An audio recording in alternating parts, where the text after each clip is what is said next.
पहले नरेंद्र मोदी जी छाती फैला के आते थे, अब नरेंद्र मोदी जी ऐसे आते हैं। भगवान से मैं डायरेक्ट बात करता हूँ, आप ये बात बाहर मत गलती से बोल देना। भगवान ने नरेंद्र मोदी को डायरेक्ट मैसेज दे दिया, हमने नरेंद्र मोदी को साइकोलॉजिकली उड़ा दिया है। अब नरेंद्र मोदी हिंदुस्तान की जनता से डरते हैं। थोड़ा सा समय बचा है, नरेंद्र मोदी बीजेपी इनको हम सरकार से हटा देंगे। ऐसी सुंदर जगह है कि मैं अगली मीटिंग में जाना नहीं चाह रहा हूं। आपने फंसा दिया मुझे लग रहा है कि यहां अगली मीटिंग में ना जाऊं, यहीं आपके साथ 1-2 दिन रहूं।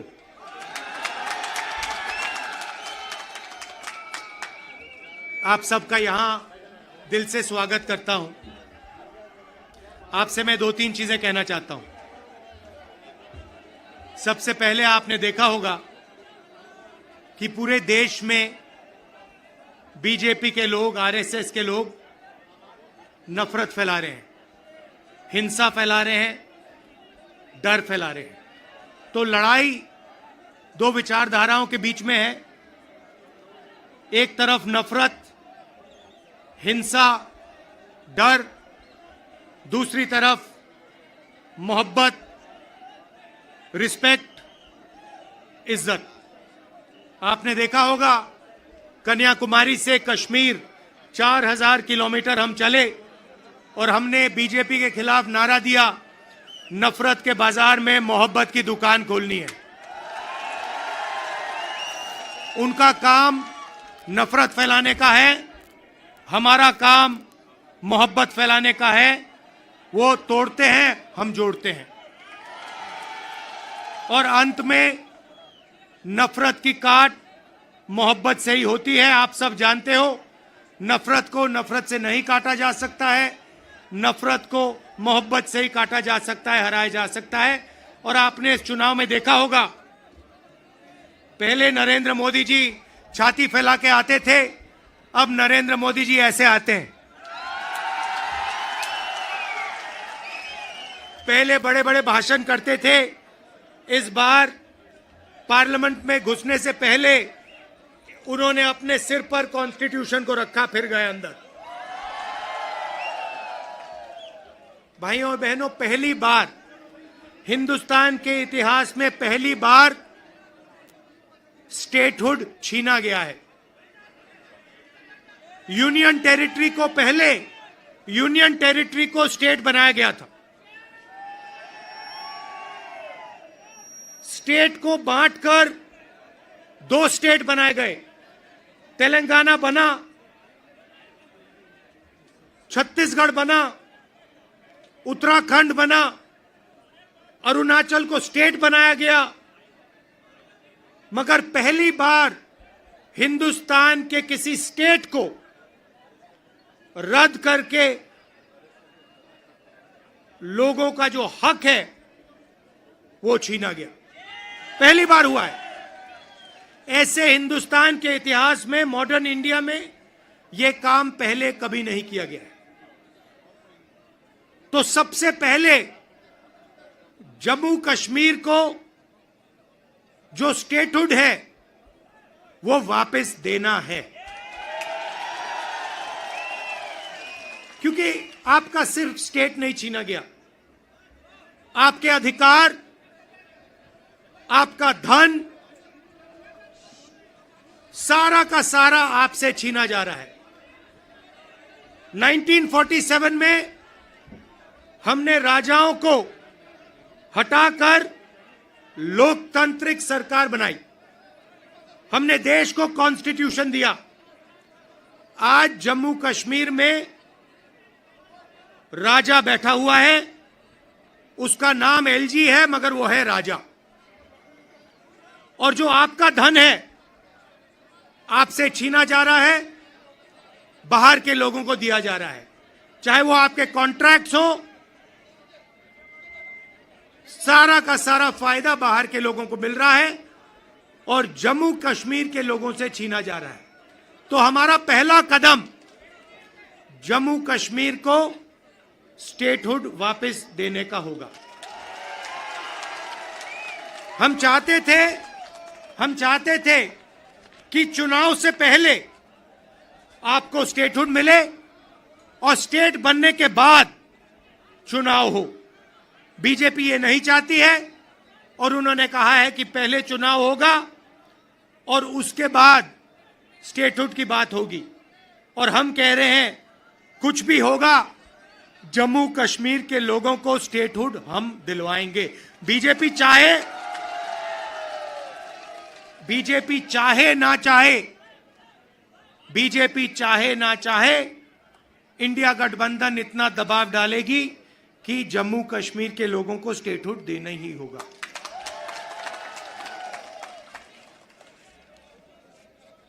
यहां पे हम सब जानते हैं कि बिजली के प्रोजेक्ट्स बनाए जा रहे हैं, मगर सच्चाई है कि बिजली के प्रोजेक्ट्स का फायदा आपको नहीं मिलता है। कहा गया है कि प्रोजेक्ट के 5 किलोमीटर रेडियस में आप लोगों को बिजली मिलेगी, फ्री में बिजली मिलेगी, मगर वो नहीं हो रहा है। और बिजली के प्रोजेक्ट्स का फायदा आप लोगों को मिलना चाहिए। स्टेटहुड मिलेगा, चुनाव में हम जीतेंगे तो ये काम हम आपके लिए करके देंगे।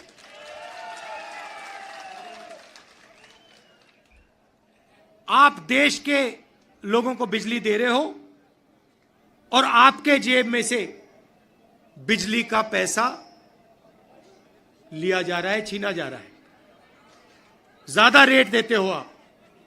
ये अन्याय है, इसको हम ठीक करेंगे।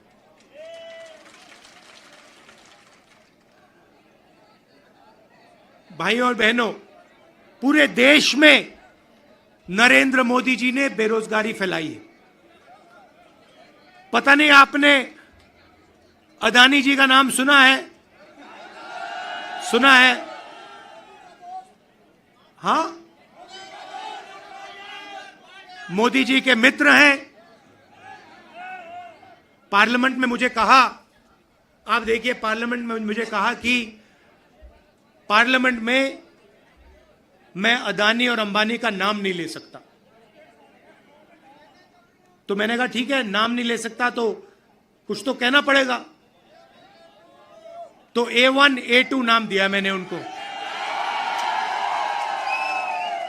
हम दो, हमारे दो, नरेंद्र मोदी, अमित शाह, अंबानी, अदानी, इनकी सरकार चल रही है।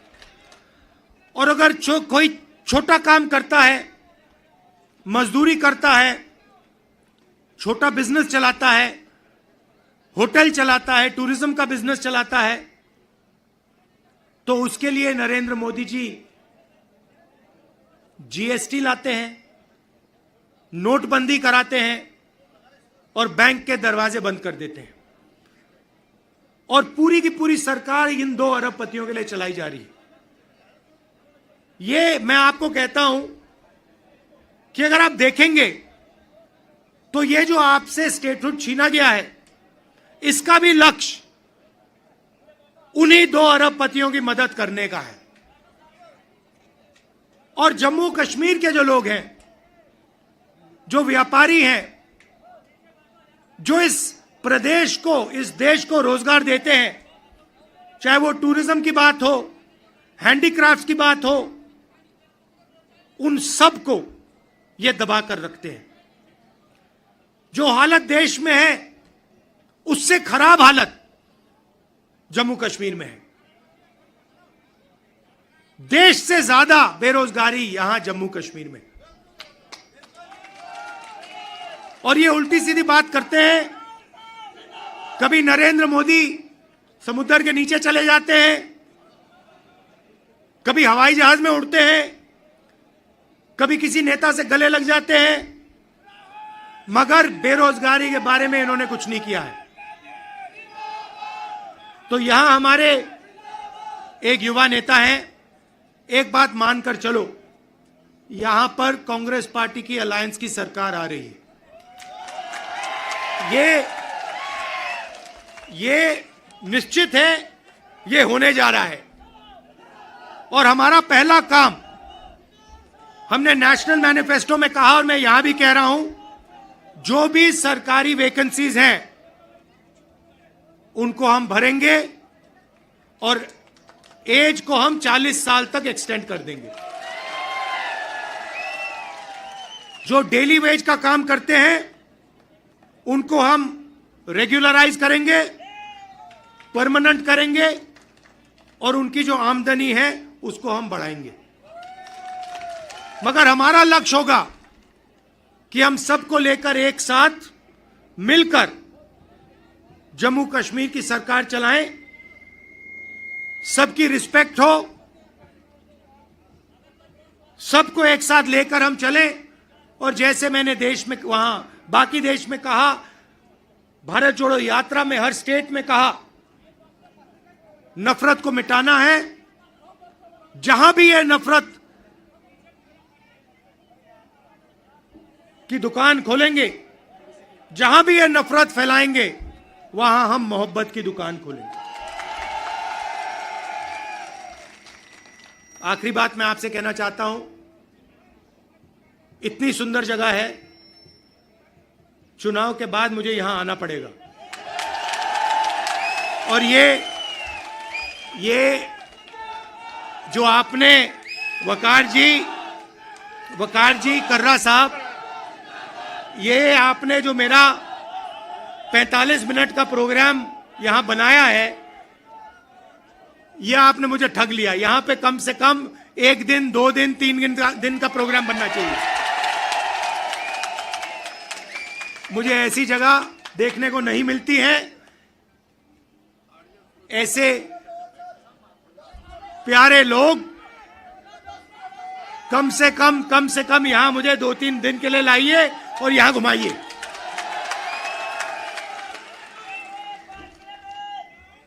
पांच मिनट 10 मिनट जितना चाहते हो, कोई प्रॉब्लम नहीं है।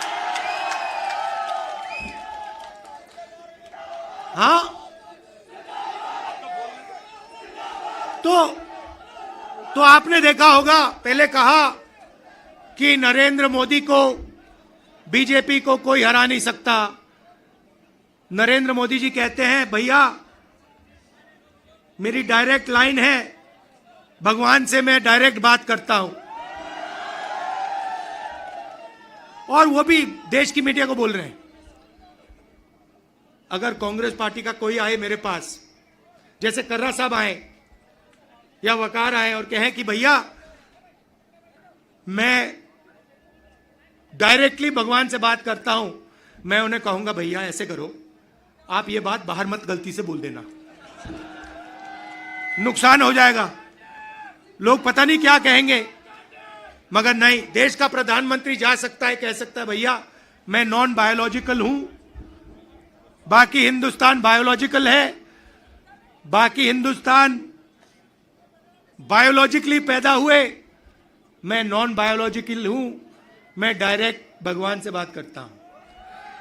और इस चुनाव में भगवान ने नरेंद्र मोदी को डायरेक्ट मैसेज दे दिया कि भैया आपको लगता है कि आप भगवान से बात करते हो, मगर भगवान आम जनता से बात करता है और भगवान आम जनता की राय को सुनकर काम करता है। तो हमने नरेंद्र मोदी को साइकोलॉजिकली उड़ा दिया है। मैं आपको बता रहा हूं, मैं पार्लियामेंट में बैठता हूं, उनके सामने पार्लियामेंट में बैठता हूं, पूरी कॉन्फिडेंस गायब हो गई उनकी। इंडिया गठबंधन खड़ा हो गया, एक साथ मिलकर हम लड़े, पूरी की पूरी कॉन्फिडेंस हिंदुस्तान के प्रधानमंत्री की गायब हो गई है। आप मुझे बताओ, आप देखो, उन्होंने पहले कहा कि जाति जनगणना नहीं होगा, हमने कहा जाति जनगणना होगा। अब आरएसएस के लोग कह रहे हैं भैया जाति जनगणना सही बात है। फिर वो उन्होंने कहा कि हम लैटरल एंट्री से बाहर के लोगों को सरकार में लाना चाहते हैं। हमने कहा ऐसे नहीं होगा। पार्लियामेंट में बात उठाई, थोड़ा सा दबाव डाला, बीजेपी के लोग कहते हैं नहीं भैया लैटरल एंट्री नहीं होगी।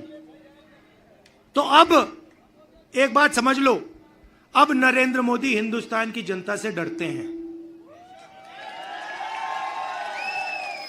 और अब बस थोड़ा सा समय बचा है, नरेंद्र मोदी, बीजेपी, इनको हम सरकार से हटा देंगे।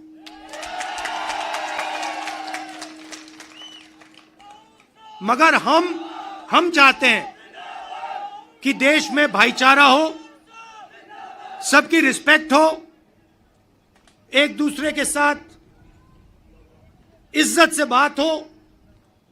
जो कमजोर लोग हैं, चाहे वो किसान हैं, मजदूर हैं, छोटा बिजनेस चलाने वाले लोग हैं, उनको लगे कि इस देश में हमारी भी भागीदारी है, बैंक के दरवाजे हमारे लिए खुले हैं, कर्जा माफ हमारा भी होता है और सिर्फ देश 2-3 लोगों के लिए नहीं चलता है।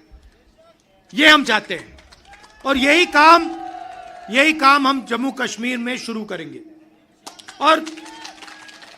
और कुछ ही समय में आप देख लेना, यहां पे ये आप वकार जी यहां पे चुनकर जाएंगे, आप जिताओगे इनको, हमारी सरकार बनेगी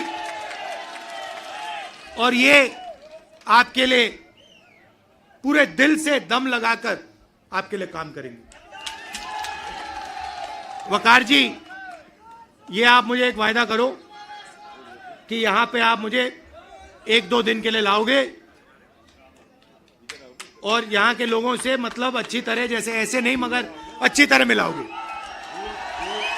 का एरिया बहुत खूबसूरत है। हाँ हाँ, गूल का एरिया, गूल और गूल के एरिया में मुझे वहां पे ले जाओगे। आप सबका दिल से बहुत बहुत धन्यवाद, आपने इतने प्यार से मेरा स्वागत किया। धन्यवाद, नमस्कार, जय हिंद, शुक्रिया। शुक्रिया।